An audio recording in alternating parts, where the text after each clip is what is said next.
this to inspire the ones that give a shit about their eventuality.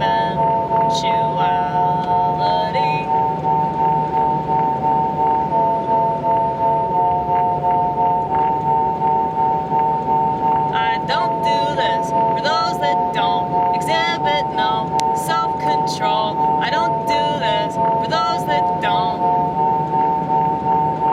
want to be better.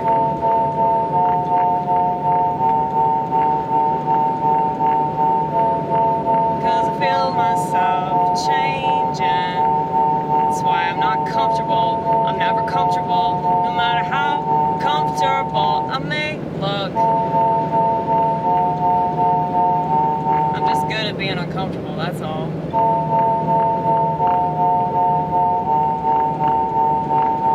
I don't run away from anything. There's no point in that. Cause I know it'll be there whenever I come back. So might as well just face it head on. Stop being such a pussy. And everywhere I go I see pussy after pussy after pussy. And you don't have to have a pussy to be a pussy.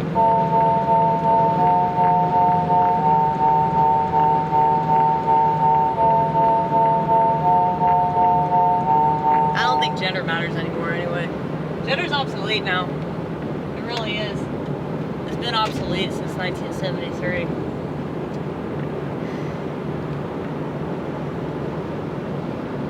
This is the aftermath. What we're experiencing right now in relation to gender and like the sexes hating each other and the LGBT going ape shit and inventing all these new ways to exist in relation to gender. I don't really care about any of that, by the way. I know I've mentioned that before, but I have to keep mentioning that because I don't want people to think that I give a shit, because I really don't. It's not anything to give a shit about, you know? If somebody else chooses to live in a certain way, I ain't got anything to do with that, you know? That's their life. That's their identity. Whether I like it or I don't, whether I agree with it or disagree with it, it doesn't matter what I think. It doesn't matter how I feel.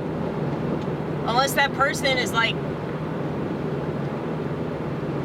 asserting themselves in such a way that it violates a boundary of mine, then it's none of my fucking business, you know?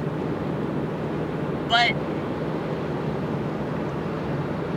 all the policies that were created in the 70s and all the things that they started to normalize, like homosexuality, pornography, adultery, swingers, okay? Now that stuff is fully come into fruition, you know? This is like the tail end of that.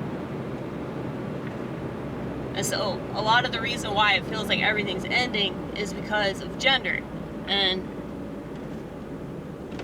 you know, both masculinity and femininity seem to have completely evaporated.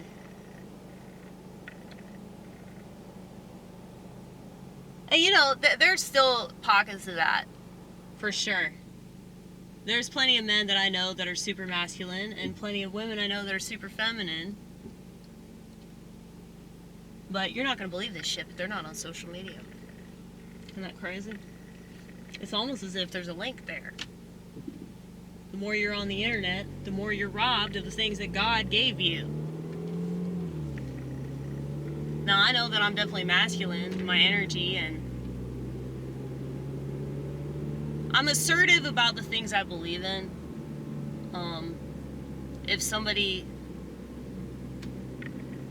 starts to get a little too pushy with me, I will definitely be more assertive, because I'm a boundary Nazi. But I really don't like assertive people. And I work with a bunch of women that don't know how to be assertive in a way that actually works for them. You know? So people listen to me when I say things like,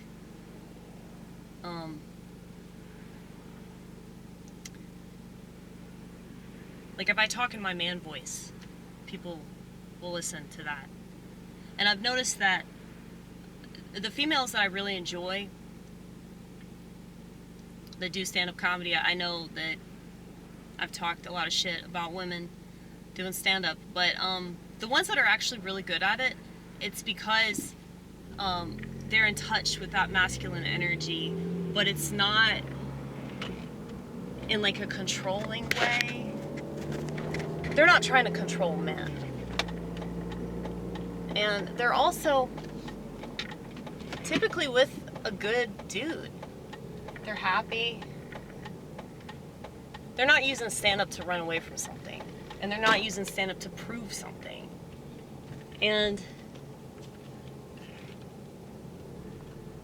I don't know what impression people get off of this. For real, for real. All I know is like the stupid shit that people will say on impulse. But that doesn't really tell me anything.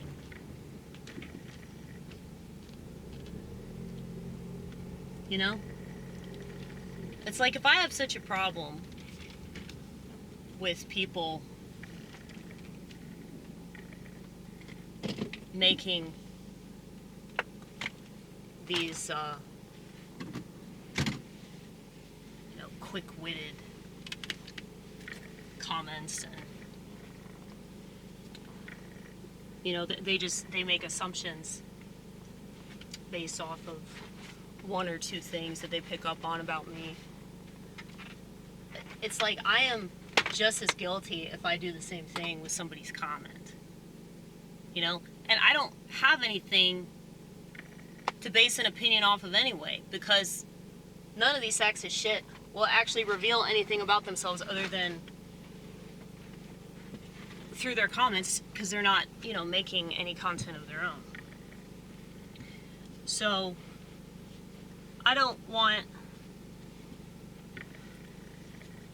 to fall into the same trap that I accuse other people of falling into, but I'm in the trap for a different reason,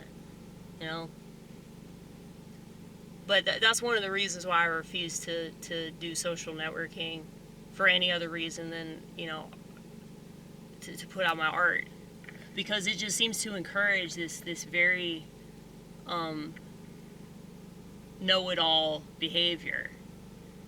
And I mean, I talk shit, but like, this is my YouTube channel. Like, if you have a YouTube channel or any kind of social media where you're like putting yourself out there artistically, that's yours.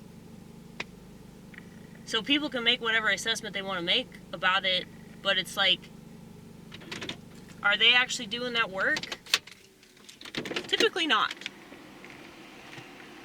Typically not.